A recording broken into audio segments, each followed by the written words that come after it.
wako Amani. Amani ni mtaji wa taifa. Safari ya uongozi wa Daktari Mwigulu Lameck Nchemba.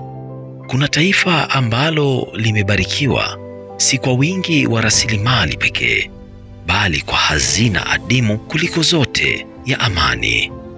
Tanzania, taifa lililojifunza kuwa maendeleo hayachanui pasipo utulivu, na utulivu haulindwi kwa maneno tu, bali kwa uongozi wenye msimamo.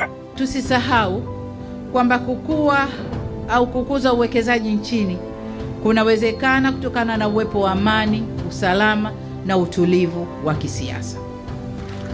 Amani ikichafuka haichagui. Niwaombe sana, maendeleo yetu, kunawiri kwetu, kupendeza kwetu, kulala na kuamka salama, tutunze amani ya nchi yetu. Tangu aingie katika nafasi ya juu ya uongozi wa kitaifa, Daktari Mwigulu Nchemba amebeba ujumbe mmoja mkuu: amani haichezewi. Ni wajibu wa kila Mtanzania kuilinda, kuienzi na kuithamini kwa faida ya kizazi cha sasa na kijacho. Katika ziara zake za kikazi mikoa ya Songwe na Mbeya, Daktari Mwigulu Nchemba alizungumza moja kwa moja na Watanzania. Hakuzungumza kama kiongozi aliye juu, bali kama mlezi wa mustakabali wa taifa. Lazima nchi yetu iwe na amani. Nawaambia Wanasongwe, nimewaambia na wengine, Tanzania si mali ya serikali. Tanzania si mali ya vyama vya siasa. Vyama vya siasa vipo kwa sababu kuna nchi inaitwa Tanzania. Si mali ya vyama vya siasa, si mali ya viongozi, si mali ya serikali. Tanzania ni nchi, ni mali ya Watanzania. Kwa hiyo mnufaika wa kwanza wa amani ya Tanzania ni Mtanzania mwenyewe. Amani ya Mlowo, mnufaika wa kwanza wa amani ya Mlowo hapa ni wewe mwenyewe mwana Mlowo. Haya mengine yote tunayoyasema hayawezi kutekelezeka kama hamna amani. Hatuwezi kushinda vita ya umaskini kama hamna amani. Hatuwezi kushinda tatizo la kukosekana kwa ajira kama hamna amani. Naisisitiza hii kwa sababu kumeanza kujitokeza watu kupuuza masuala ya amani. Kwa sababu yeyote ile iwayo, jambo moja ambalo unatakiwa kulinda ni amani ya nchi yako, kwa sababu bila nchi yako kupata amani, na wewe mwenyewe hupati amani. Mipango yote mizuri, ahadi zozote nzuri huwezi kuzipata bila amani. Kwa wale wasoma Biblia, Yeremia 29:7 pale, tena niseme kwa sauti ya mtumishi wa Mungu ninayemheshimu, mtumishi wa Mungu Mwakasege, anasema kwa maana kautakieni amani mji ule, mkauombee kwa Mungu, kwa maana katika amani ya mji huo nanyi mtapata amani. Sema haleluya. Hata Waislamu wanaposema asalamu alaykum wanasema amani iwe juu yenu. Ninyi wana Mlowo hapa mtapata amani kama Mlowo ina amani.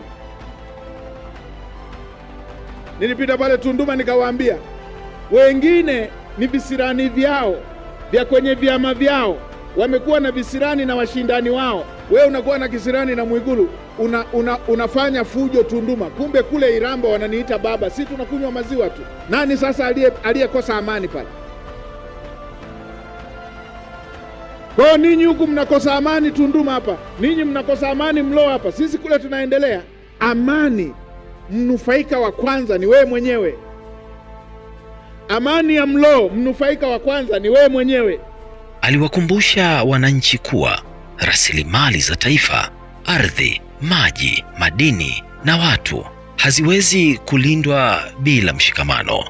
Amani kwa mtazamo wake si ukimya wa migogoro, bali ni haki, usawa na uaminifu kati ya serikali na wananchi. Ukiona chui anamshambulia mchungaji, lengo lake sio mchungaji, ni wale kondoo. Rasilimali, ndio maana watu wanaungana kwa nguvu yote ile. Rasilimali wanatambua Tanzania imegundulika uranium, yamegundulika madini adhimu ambayo Tanzania itakuwa nchi ya kwanza Afrika, na mengine yako Songwe hapa, yamegundulika. Tanzania itakuwa namba moja, na yale ndio madini yanayotafutwa duniani kote. Tanzania itakuwa miongoni mwa nchi 9 duniani na ya kwanza kwa Afrika. Na ninyi mnajuaga nchi zikigundua rasilimali, wale wanaomezea mate rasilimali wanafanyaga nini? Ili wazipate wanafanya fujo, na baadaye wanakuja kama wapatanishi, na baadaye wanatoa silaha, watu watapigana, wao wanachota rasilimali. Walifanya katika baadhi ya mataifa hapa. Ninyi hamjawahi kuona? Ninyi mnachukulia mambo poa poa. Yaani Mwalimu Nyerere kaota tangu yuko kijana kwamba tujenge bwawa la Mwalimu Nyerere pale. Rais Magufuli akasema tujenge, wale wakubwa wote walikataa. Yeye akasema tutajenga kwa fedha yetu ya ndani. Mradi ukaanza asilimia kama 27 hivi. Mama Samia akapokea. Zimetumika zaidi ya trilioni 6.5. Mradi ukakamilika. Sasa nchi ina ziada ya megawati zaidi ya 2000 za umeme. Daktari Mwigulu alisimama wazi kupinga ukandamizaji wa haki za wananchi wa kawaida, akisisitiza kuwa maendeleo ya kweli hayachagui tabaka. Mimi mama, naishi na watoto wangu. Nilisaidiwa nyuma na shemeji yangu. Huyo shemeji yangu ndo amefanya mipango yote hiyo ya mtoto wangu mpaka kwenda kubakwa. Nilikuwa katika kituo cha kata, nikiwa kama askari jamii, wakanisaidia. Ila pale pale wakanitoa kwa hujuma hizo kama mnampaje hiyo kazi ya askari jamii, wakati huyu dada anahalipi kodi kwangu, naomba mumuue. Ila ni Mungu alinisaidia, nikinywa maji wananiwekea sumu kwenye maji. Ni Mungu alinisaidia waziri. Ndiyo viongozi wote wa serikali, jambo la mwananchi likishafika kwenye mikono ya serikali, ni lazima viongozi tulifuatilie, sio kumwacha yeye aendelee kufuatilia. Naisema hii kwa mara ya mwisho, watendaji wa kata, wenye viti wa vijiji, wa mitaa, watendaji wa vijiji, watendaji wa kata, viongozi ngazi mbalimbali, tarafa, wilaya. Mwananchi akishafika ofisi ya serikali akafikisha jambo lake kwenye ofisi, tunataka serikali ndio ianze kufanyia kazi jambo hili. Mwenyekiti, kama mama asingekutetea hapa, ungekuwa hatiani. Ningeelekeza wote mkamatwe na wahalifu na ninyi ambao hamkuchukua hatua. Haya hatuwezi tukaacha yakaendelea mambo ya ovyo ovyo ya aina hiyo. Tunataka mwananchi akishafikisha jambo kwenye mikono ya serikali, kama hamjapata majawabu, ninyi ndio mpeleke ngazi ya juu. Mnataka huyu mama aende kumtafuta wapi RPC? Huyu mama mnataka aende kumtafuta wapi mkuu wa mkoa? Ninyi kila siku mnakutana na mkuu wa mkoa, mnaenda kukutana na mkuu wa mkoa kwa mambo yenu binafsi badala ya kukutana kwa ajili ya mambo ya wananchi. Mnajadiliana mambo yenu binafsi badala ya kujadiliana mambo ya wananchi. RPC watafutwe hawa wenye tuma, na wasitoke mpaka ukweli ujulikane. Na wale wake mtu ambugudhi huyu mama. Sasa mkuu wa mkoa, simamia usalama wa huyu mama. Haya ndiyo mambo tunayokataa.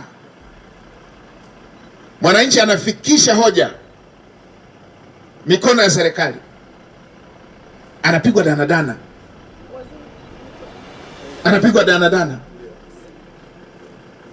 anakwenda na siku nyingine anapigwa danadana, anahangaika mpaka anaishiwa nauli, anaamua kukaa kimya. Siku viongozi wakifika, anaamua bebe bango, na bango hilo ananyang'anywa kabla kiongozi hajafika. Na hapa mlishataka asinione.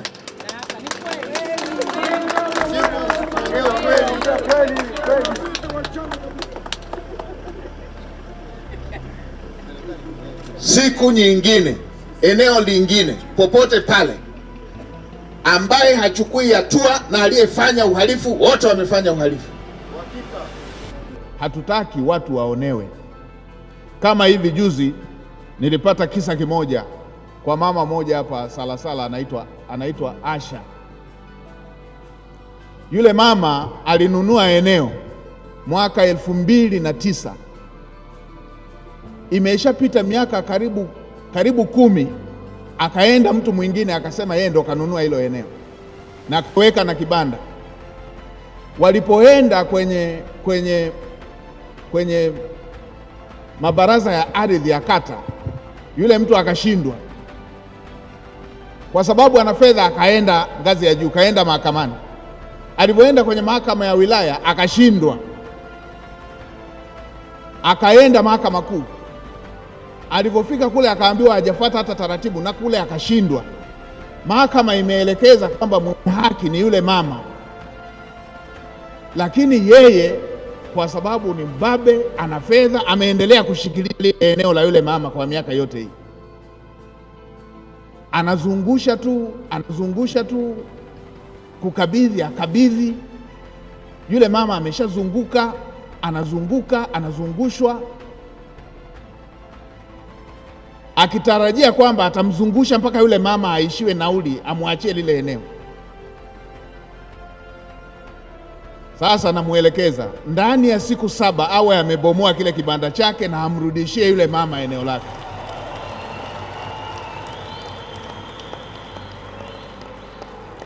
Ndani ya siku 7 awe amebomoa kibanda chake pale na amrudishie yule mama.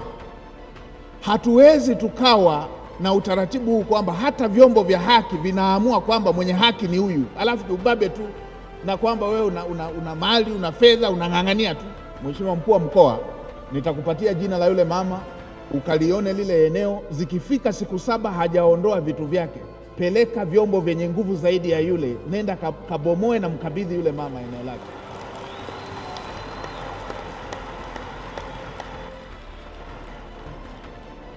Hatuwezi tukaruhusu watu wanyonge wakawa wanaonewa namna hiyo na wale ambao wana nafasi, wana fedha na wanaweza wakaamini kwamba wanaweza wakapindisha kila kitu.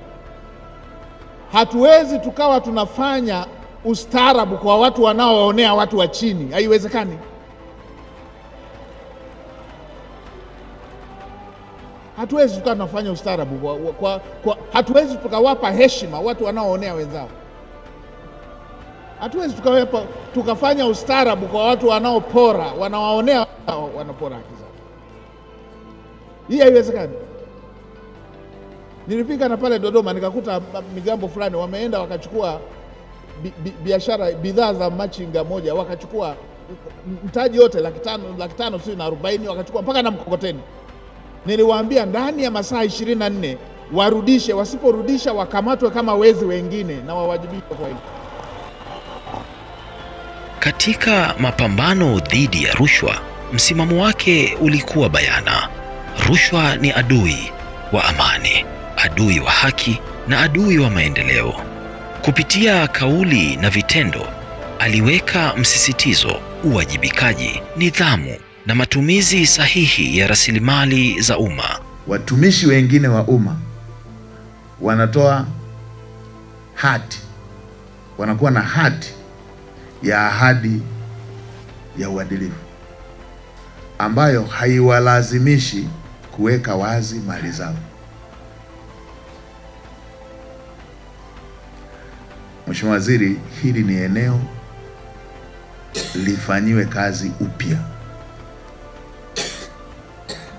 Hili ni eneo lifanyiwe kazi upya, kwa sababu wale wanaohusika, wale walioko kwenye maeneo ambayo yana chemichemi ya rushwa kwa kiwango kikubwa, wao hawalazimiki kuweka wazi mali zao na wala hawalazimiki kujaza tamko hilo la mali pamoja na madeni. Sasa madhara yake, kwa kuwa hawa wanaofanya shughuli hizi za manunuzi hawalazimiki kutaja mali zao,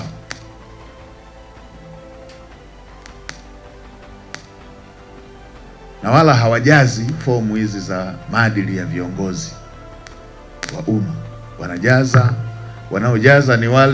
Wanaojaza ni viongozi wa umma. Hii inatengeneza mwanya wa kwamba fomu zinajazwa kikamilifu, zinajazwa na watu ambao katika baadhi ya maeneo hawako kwenye maeneo yenye chemichemi yenye changamoto kubwa ya rushwa. Mambo yanaendelea kila mwaka, tunakuwa na routinary, tunakuwa tuna kautamaduni ka kujaza fomu kila mwaka, unaisha tunajaza, unaisha tunajaza, unaisha, na kila mwaka ukiisha pia na masuala ya rushwa yanaendelea kila mwaka ukiisha. Hili lazima liangaliwe upya, na Mheshimiwa Waziri, yabainishwe maeneo ambayo yana rekodi za rushwa, yanajulikana, maeneo ambayo yana viashiria, maeneo ambayo kila mtu anajua hapa kuna jambo huwa linafanyika mara kwa mara. Kwa sababu ya mapungufu ya kisheria wale watu wanakwepa. Yabainishwe, hayo ndio yapewe kipaumbele. Mfano, manaibu waziri kila mwaka wanajaza fomu za maadili. Hivi kati ya naibu waziri na mjumbe wa kamati za tenda, nani yuko likely kukutana na rushwa kiurahisi kila wakati? Ni mjumbe. Wapo watu ambao ile kamati ya maadili ile kamati ya tenda ikishatangazwa tu wanaiwekea dau yote, na dau lenyewe linakuwa linafuatana na mradi anaotafuta.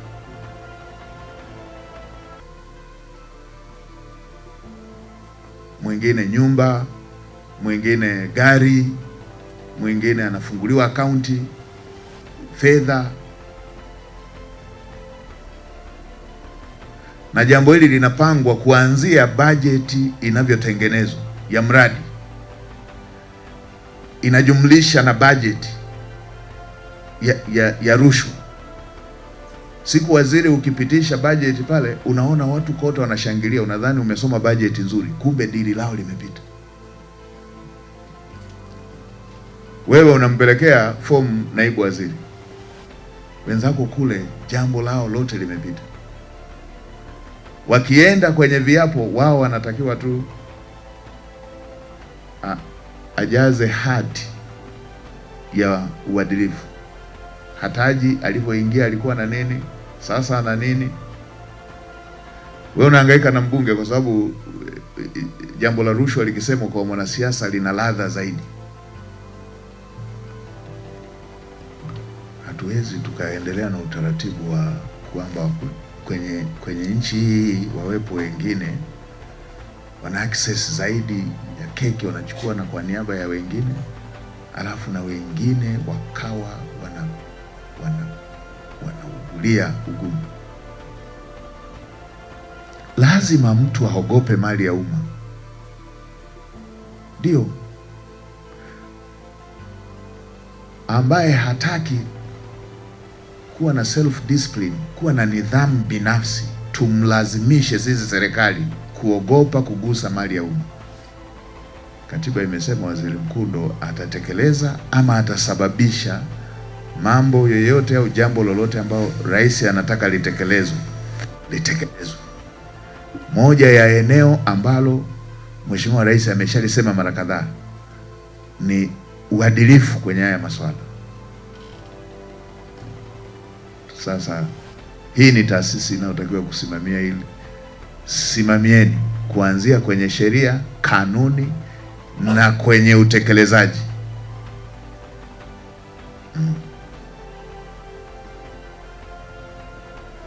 Sema tutakuwa na zero tolerance kwenye corruption. Anayedhani ni mzaha na ajaribishe ili tumtolee mfano. Wewe tukaruhusu mambo ya aina hiyo ambayo yanawanyima haki wananchi ya kufurahia matunda ya ya rasilimali zilizowekwa ndani ya nchi yetu kwa usawa na wakanufaika wachache. Uongozi kwake haukuishia kwenye majukwaa, ulikuwa ni safari ya vitendo.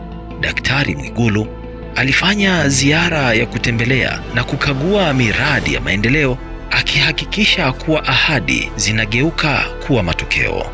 Katika sekta ya afya, alisisitiza umuhimu wa huduma bora na miundombinu inayomfikia kila Mtanzania vijijini na mijini. Nianze kwa kumpongeza sana Mheshimiwa Rais Daktari Samia Suluhu Hassan. Kwa nchi nzima mahitaji haya yalikuwa yanapatikana Muhimbili peke yake. Haya mambo ni mazuri sana, watu tuwe tunakumbushana. Na Rais Samia ni rais wa 6, yangekuwa mambo mepesi yangekuta yote yalishafanyika. Kwa hiyo ni vizuri tukajua hizi ni jitihada za makusudi zimefanyika, tena jitihada zinazozingatia utu. Eneo mojawapo na la msingi sana ambalo linazingatia utu ni afya ya mtu. Sasa umeongelea Lindi, lakini hivyo ndivyo ilivyokuwa kwa Ruvuma, hivyo ndivyo ilivyokuwa kwa Mbeya, hivyo ndivyo ilivyokuwa kwenu Kigoma, hapa kuwepo na huduma za aina hii.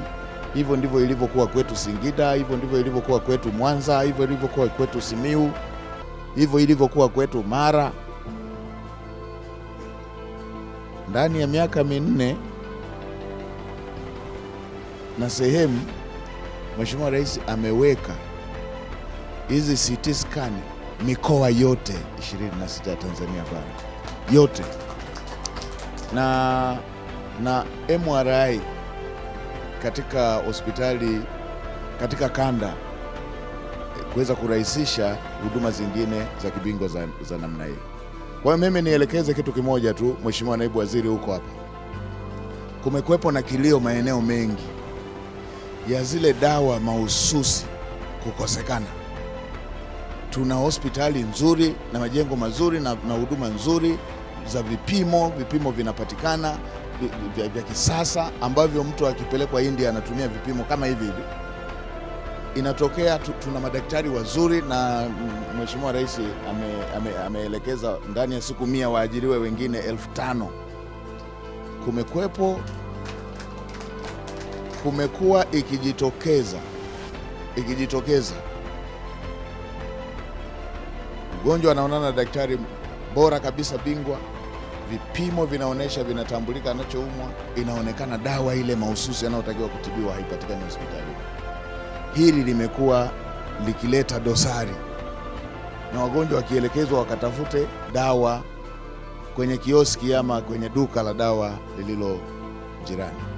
Sasa hospitali kubwa kama hii inatakiwa iwe na duka la dawa na inatakiwa iwe na dawa zote ambazo ni za muhimu na zinahitajika.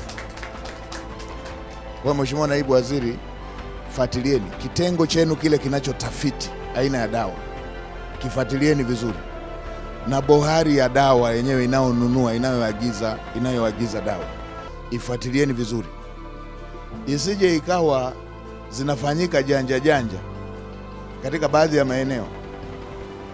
Haiwezekani hospitali kubwa kama hii ikose dawa, alafu duka la mtu binafsi tu yuko pale kioski kipata zile dawa. Kwa hiyo fuatilieni kitengo kinachotafiti ni aina gani ya dawa zinatakiwa Lindi, zipatikane hizo. Kama duka binafsi linapata, hospitali inakosaje? Na bohari yetu inayoagiza dawa na yenyewe izingatie mgawanyo wa dawa. Katika sekta ya maji, mradi wa bwawa la Kidunda ulionekana kama alama ya dira ya maendeleo ya muda mrefu: kulinda vyanzo vya maji, kuhudumia miji inayokuwa na kuimarisha usalama wa rasilimali kwa vizazi vijavyo. Muendelee kutoa elimu na kusimamia vyanzo vya mito hii ambayo tumeelekezwa leo hapa, kwa sababu hapa tulipo sio chanzo, hapa ni eneo la mradi.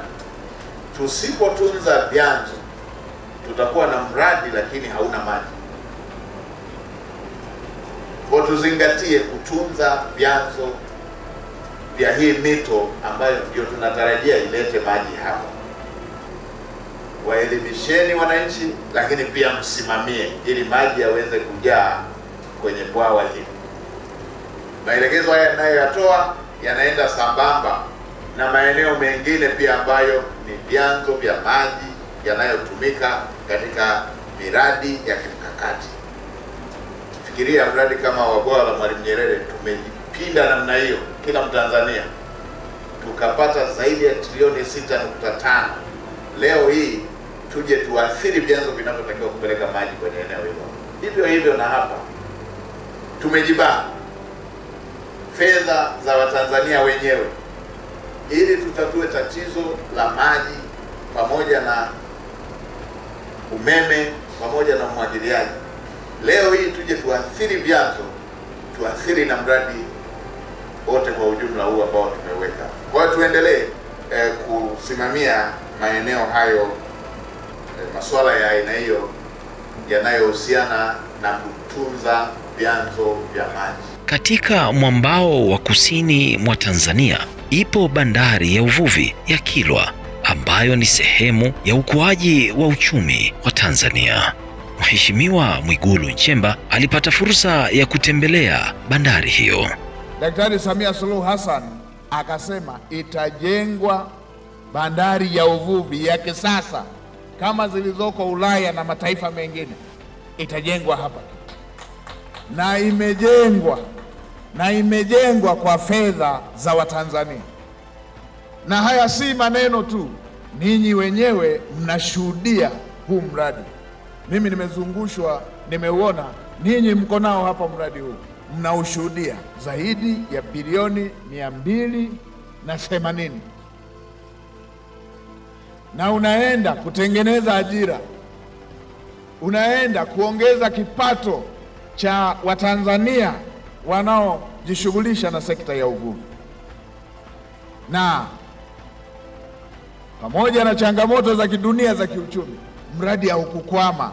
Hii ndio maana halisi ya uongozi unaoacha alama. Hii ni mali ya Watanzania, inaenda kuwapa kipato Watanzania, inaenda kubadili maisha ya Watanzania, inaenda kuongeza pato la taifa la Watanzania, inaenda kutengeneza ajira. Nimeambiwa ajira ukiweka na mnyororo wake ni zaidi ya 30,000. Na hapo Mheshimiwa Daktari Samia Suluhu Hassan kwenye sekta hii anaendelea na programu zingine zinazoendana na kutengeneza ajira, ikiwemo kugawa boti, ikiwemo uvuvi wa vizimba pamoja na mambo mengine yanayofanana na hayo, na uboreshaji wa maeneo mengine ya uvuvi yaliyoko kando kando mwa bahari kuu.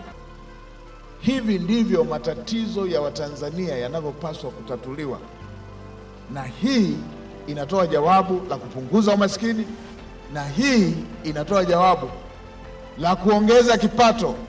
Safari ile iliyoandikwa kwenye dira ya 2050 inaanza na miradi mikubwa kama huu ambao hatukuwahi kushuhudia ndani ya nchi yetu. Kwa Dr. Mwigulu Nchemba, amani si kauli mbiu, ni sera ya maisha, ni msingi wa usawa, nguzo ya maendeleo na dhamana ya taifa. Mataifa hujengwa kwa maamuzi ya leo, na katika kila ziara, kila ujumbe na kila mradi, ujumbe wake unabaki kuwa ule ule: ilinde amani, linda haki, linda maendeleo. Hadi kufikia hapo, tumefikia tamati ya makala yetu hii maalum. Hadi wakati mwingine, asanteni na kwaherini.